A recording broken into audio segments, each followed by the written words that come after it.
I fell in love with the picture and it changed my entire life. Hi, I'm Sister Edith, isang daughter of St. Paul. At kung ako ang tatanungin nyo paano nagsimula ang aking vocation, hindi ko masasabi na nagsimula ito sa isang malaking plano. Nagsimula ito sa isang larawan. Nung college student ako sa Sacred Heart College, Lucena City, may mga sisters na bumisita sa campus namin.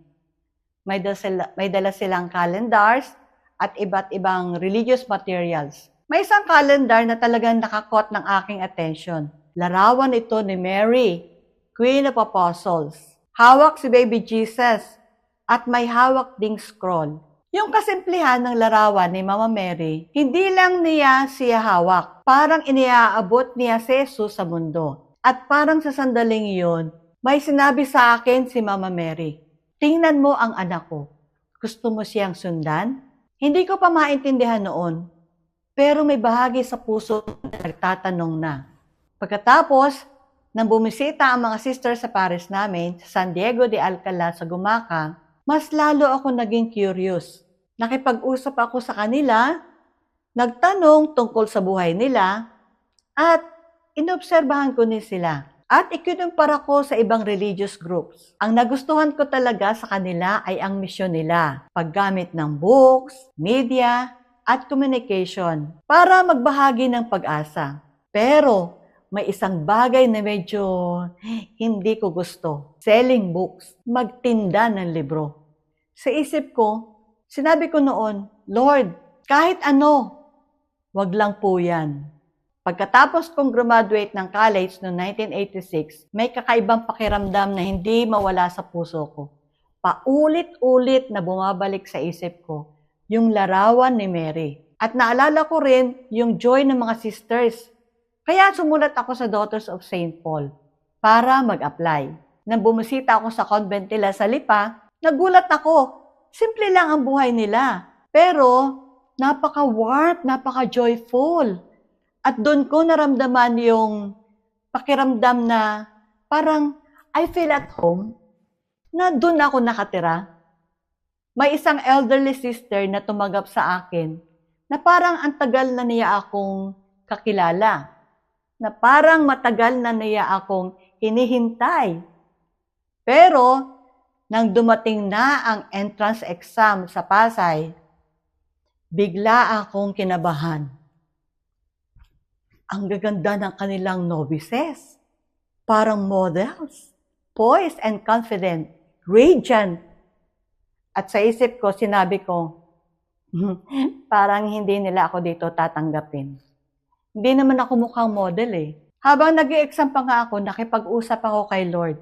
Sabi ko, "Lord, kung hindi nila ako tanggapin, mag-try na lang po ako sa ibang congregations." Ganon ko kinausap si Lord. Pero, bago ang exam, pumasok ako sa chapel. At doon nakita ko na naman si Mama Mary, Queen of Apostles. Nasa altar. Parang hinihintay ako. Tahimik ako nagdasal. "Mama Mary, tulungan mo po ako. Gabayan mo po ako." Pero, hindi pa doon nagtapos ang struggle. Nang dumating na ang acceptance letter, may isang boses na naman ang narinig ko. "Bakit ka papasok agad? Kagagraduate mo pa lang. Ang dami mo pang pwedeng gawin." Minsan, ang temptation mukhang very reasonable. Pero, sa loob ng puso ko, alam ko na kapag pag-ibig ang tumatawag, hindi mo kailangan hintayin ang perfect timing. Malaking tulong sa akin ang spiritual director ko noon, ang yumaong si Monsignor Generoso Marasigan. Maingat niya akong ginabayan at kinausap din niya ang parents ko.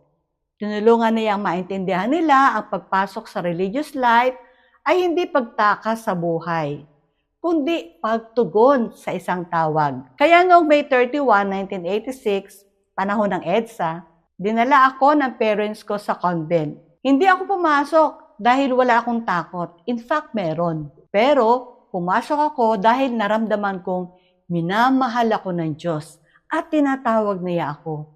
At habang tumatagal ako sa community, may napansin akong nakakatawang bagay. Yung minsan iniiwasan mo? Yung maraming panahon sa apostolado ang pinagawa sa akin. Yung pagtitinda ng libro na ayoko, yun ang madalas kong gawin at yun ang pinagawa sa akin. Sa pagdaan ng panahon, naunawaan ko na ang pagtitinda ng libro ay pagbabahagi ng salita ng Diyos. Talagang si Lord, may sense of humor. Ang buhay bilang daughter of St. Paul, masaya. Pero hindi ito palaging madali. Simple ang buhay namin, masipag kami nagtatrabaho, at araw-araw nakakatagpo kami ng iba't ibang tao in all walks of life. May mga araw na nakakapagod, may mga araw na lumalabas ako sa comfort zone ko, pero palagi kong naalaala yung unang larawan na tumawag sa puso ko. Si Mama Mary, hawak si Jesus, binibigay sa mundo. Yun din ang misyon namin, mag-alok ng pag-asa, magbahagi ng liwanag, magbigay ng katotohanan ng may compassion. At oo, minsan, ginagawa rin iyon kahit sa pamamagitan ng books. Mula sa isang simpleng calendar noon, hanggang ngayon, nakikita ko kung paano patuloy gumagawa ng kulay ang Diyos sa kwento ng buhay ko. Baka may nanonood ngayon na may nararamdaman ding kakaiba sa puso. Isang tanong na paulit-ulit na bumabalik. Isang pangarap na hindi maipaliwanag. O isang tahimik na imbitasyon o pag-aaya na matagal mo nang nararamdaman. Pero iniisang tabi mo lang. Huwag mo itong baliwalain. Hindi mo kailangan maintindihan agad ang lahat ng bagay. Ako rin, hindi ko rin naunawaan lahat noon. Minsan, sapat na ang isang simpleng dasal. Lord, tulungan mo ako. Gabayan mo ako. At doon nagsisimula ang lahat. Kung curious ka tungkol sa religious life, o gusto mong malaman pa ang tungkol sa Daughters of St. Paul, magtanong ka. Bumisita ka. Magdasal para sa iyong bukasyon. Come and see. Baka matuklasan mo rin tulad ko na ang Diyos na tumatawag sa iyo, matagal ka nang hinihintay. Dahil bago pa tayo sumagot sa Kanya, tayo ay pinili na Niya at tayo ay minamahal na Niya. Lord,